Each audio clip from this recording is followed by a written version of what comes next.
व्यक्तिवाचक, जातिवाचक, भाववाचक, समूहवाचक और द्रव्यवाचक, ये 5 भेद थे। फिर अपन ने क्या पढ़ा था नेक्स्ट में कि अपन को क्या करना था, भाववाचक संज्ञाएं बनानी थी और किन से बनानी थी, जातिवाचक से बनाना था। किस किस से बनानी थी अपन को, जातिवाचक से,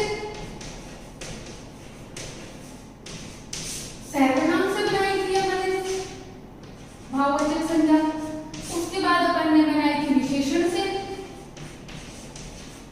ओके, और उसके बाद क्रिया।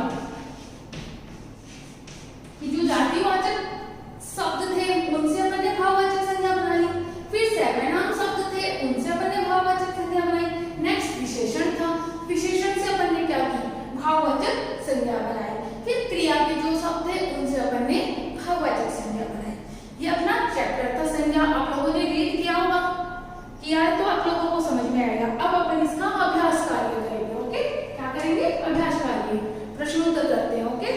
तो आपने सॉल्व किए होंगे, एक बार आप लोग मेरे साथ देखो। फर्स्ट क्वेश्चन आपका है बहुविकल्पात्मक प्रश्न, उसमें फर्स्ट नंबर है, किसी व्यक्ति, वस्तु, स्थान के नाम को कहते हैं। कि किसी भी व्यक्ति का, वस्तु का या स्थान के नाम को क्या कहते हैं, तुरंत आंसर आ जाना चाहिए आप लोगों का, संज्ञा। क्या कहते हैं, संज्ञा। आपको इसमें ऑप्शन देखने की भी जरूरी नहीं होनी चाहिए, क्योंकि आपको इतने अच्छे से समझ में आ जाना चाहिए। अब इसमें दे रखा है लिंग, वचन, संज्ञा और सर्वनाम। क्या क्या दे रखा है, लिंग, वचन, संज्ञा और सर्वनाम दे रखा है। तो क्या होगा इसमें, संज्ञा। तो संज्ञा पे आप क्या करोगे, टिक लगाओगे, ओके। नेक्स्ट आपका मीठा शब्द से बनने वाली भाववाचक संज्ञा है। अपन ने बनाई थी ना, मीठा से बनाई थी ना, विशेषण शब्द मीठा, उससे अपन ने क्या बनाया था, मिठाई।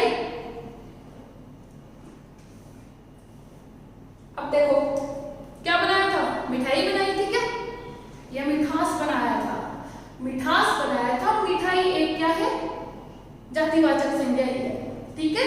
अपन ने मिठास बनाया था, तो इसमें ऑप्शन में देखो मिठाई भी दे रखा है, मिठास भी, इसीलिए मैंने दोनों चीज को बोला है कि आप दोनों आगे ऑप्शन देखो, ए व पे दोनों है, तो आप दोनों पे टिक नहीं करो, ओके।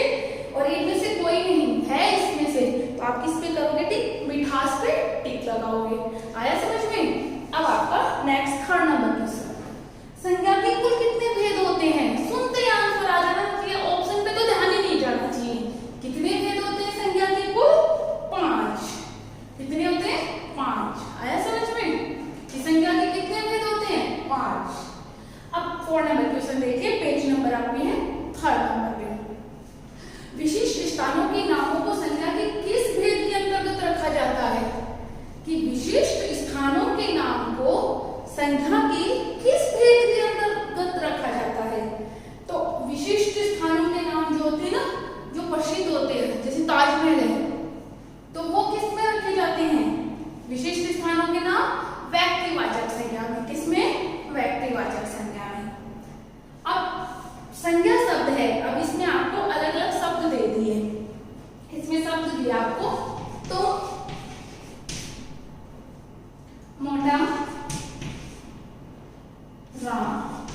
अब इसमें से आपको पता है संज्ञा कौन सा है, तो सर्वनाम हो गया, मोटा विशेषण हो गया, और राम क्या है, संज्ञा है।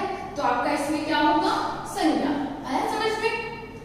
तो संज्ञा के स्थान पे यूज होता है, तो सर्वनाम बन गया। ये क्या है, विशेषता बता रहा है संज्ञा और सर्वनाम दोनों की, तो ये क्या हो गया, विशेषण हो गया। और राम क्या है, राम किसी व्यक्ति का नाम है, तो वो क्या हो गया, संज्ञा हो गया, ठीक है। आगे नेक्स्ट सेकंड क्वेश्चन आपका, रिक्त स्थान की पूर्ति कीजिए। अब आपको रिक्त स्थान की दिशाओं के नाम वाचक संज्ञाओं में आते हैं। कि दिशाओं के नाम जो है कौन सी संज्ञा में आते हैं, बताया था ना मैंने, पूर्व, पश्चिम, उत्तर, दक्षिण, इन सब के नाम किसमें आते हैं, व्यक्तिवाचक संज्ञा में। किसमें आते हैं, व्यक्तिवाचक संज्ञा में, ओके। एक ही प्रकार के व्यक्ति या वस्तुओं का बोध कराने वाले शब्दों को क्या कहते हैं,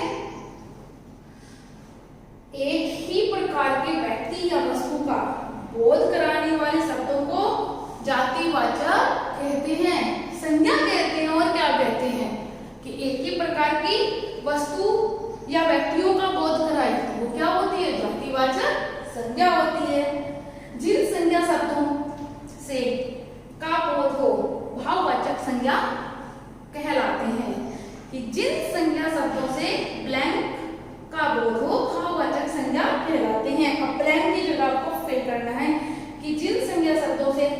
गुण, दोष, धर्म, भाव, इन सब का बोध हो वो क्या कहलाते हैं? जातिवाचक संज्ञा, सॉरी भाववाचक संज्ञा, जिसमें गुण भी बता देते हैं, भाव भी बता देते हैं, तो वो सारे क्या होते हैं? भाववाचक संज्ञा कहलाते हैं। 4 नंबर, बूढ़ा शब्द से भाववाचक संज्ञा बनेगी। अब अपने आप बताओ जल्दी से कि बूढ़े से कौन सा बनेगा? बुढ़ापा। भाववाचक संज्ञा क्या है? बुढ़ापा। ओके, बताया था मैंने आपको जब जातिवाचक में पढ़ाया था तब कि जातिवाचक से भाववाचक बनाना, तो बूढ़ा क्या है? जातिवाचक संज्ञा, और उससे अपने भाववाचक बनाया भी था, बुढ़ापा। आया? अब देखो आगे 3rd नंबर पे है लघुरात्मक एवं निबंधात्मक प्रश्न। संज्ञा की उचित परिभाषा दीजिए। संज्ञा की अपन को क्या करनी है? परिभाषा बतानी है। तो संज्ञा की परिभाषा तो आप लोगों को आती है ना, तो आप अपने आप भी लिख सकते हो, आपको जरूरी नहीं है बुक की देखने की भी कि किसी व्यक्ति, वस्तु, स्थान, जानवर या भाव, गुण, तो आदि के नामों को क्या कहते हैं? संज्ञा कहते हैं। ठीक है, फिर संज्ञा के कितने भेद होते हैं ये भी आपको पीछे देखने की भी जरूरी नहीं है, किसी चीज की जरूरी नहीं है। संज्ञा के 5 भेद होते हैं, व्यक्तिवाचक, जातिवाचक, भाववाचक, समूहवाचक और द्रव्यवाचक। हो गया क्लियर? 3rd नंबर क्वेश्चन है, जातिवाचक संज्ञा किसे कहते हैं? उदाहरण दीजिए कि जातिवाचक संज्ञा किसे कहते हैं? किसे कहते हैं जातिवाचक? जिन संज्ञा शब्दों से एक ही प्रकार की वस्तुओं का बोध हो या एक ही समूह का बोध हो, वो क्या होती है? वस्तु या जातियों का बोध करवाए, समूह का नहीं, जातियों का बोध करवाए, वो क्या होती है? जातिवाचक संज्ञा। उदाहरण आप कुछ भी लिख सकते हो जातिवाचक संज्ञा के, खूब होते हैं, बालक लिख दो, बुढ़ापा अभी बताया है वो लिख दो, और भी बहुत से उदाहरण होते हैं, जैसे पहाड़ लिख दो, नदी लिख दो, उसमें सबका बोध होता है, तो वो क्या है? जातिवाचक संज्ञा। तो आप इसमें से देखोगे नहीं, अपने माइंड को सर्च करोगे। ओके, जितना माइंड को चलाओगे बच्चा, उतना आप लोगों के ज्यादा समझ में आएगा। देख के करने से कम समझ में आएगा, आप अपने माइंड से जो चीजें लिखोगे वो आपके कॉन्सेप्ट पूरा क्लियर हो जाएगा। फिर आपको संज्ञा कहीं और से पढ़ने की जरूरत नहीं रहेगी, जब भी संज्ञा आएगी आपका पूरा क्लियर रहेगा। ओके, 4 नंबर क्वेश्चन, व्यक्तिवाचक संज्ञा किसे कहते हैं? व्यक्तिवाचक संज्ञा क्या होती है? किसी विशेष व्यक्ति या स्थान का नाम हो, वो व्यक्तिवाचक संज्ञा कहलाती है।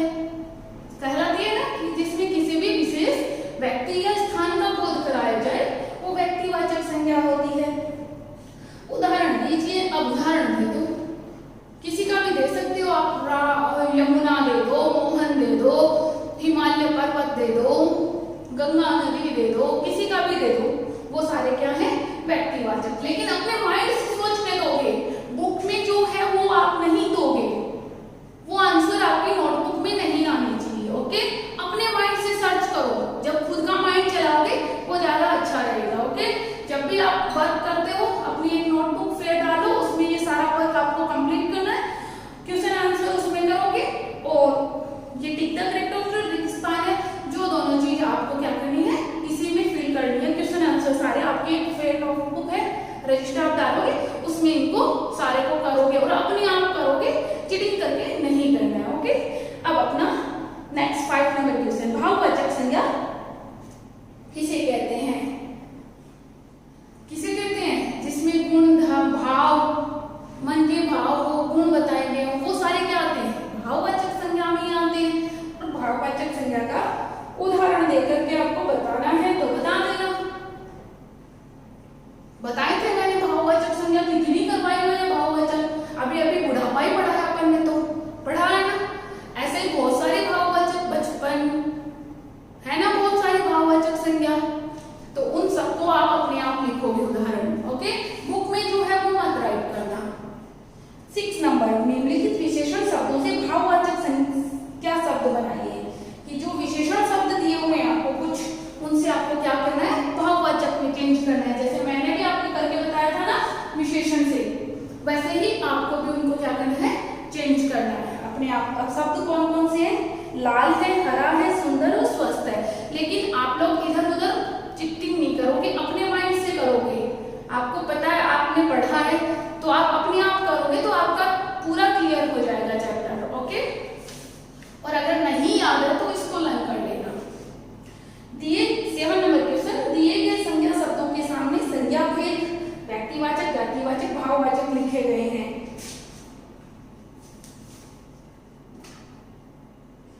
अब आपके सामने क्या लिखे हैं, तीनों भेद लिखे गए हैं कि जातिवाचक के उदाहरण भी है, व्यक्तिवाचक के भी उदाहरण है और भाववाचक, तीनों के अलग अलग उदाहरण दिए गए हैं। अब आपको क्या करना है, उनके नाम राइट करने कि कौन सा भेद किसका है वो बताना है आपको। जैसे नंदीस, नंदीस किस में आता है, जातिवाचक में आता है, भाववाचक में आता है, दो ये व्यक्तिवाचक में आता है। कि तीनों इनमें से आपको इनको क्लियर करके अपने आप बताना है, तीनों ही है क्योंकि इसमें तीन ही का बता रखा है, संज्ञा के भेद व्यक्ति, जाति और भाव तीनों ही बता रखे। तो ये जितने भी जैसे नंदीस, गिरी, वन, देश, भास्कर, एकता, मन, विश्व, भारत, शांति, प्रेम और ललाट, ये सारे हैं, उनको आपको तीनों में छांटना है। किन तीनों में, व्यक्तिवाचक में, जातिवाचक में और भाववाचक में, छांट करके इनको अलग अलग इनके नाम लिखने हैं आपको। ऐसे नहीं करना है कि अलग अलग बॉक्स में डालना है। जैसे नंदीस दिया तो नंदीस किस में आएगा, जातिवाचक में आएगा या भाववाचक या व्यक्तिवाचक में, जिसमें भी आएगा उसका नाम उसके सामने राइट कर देना। आया समझ में?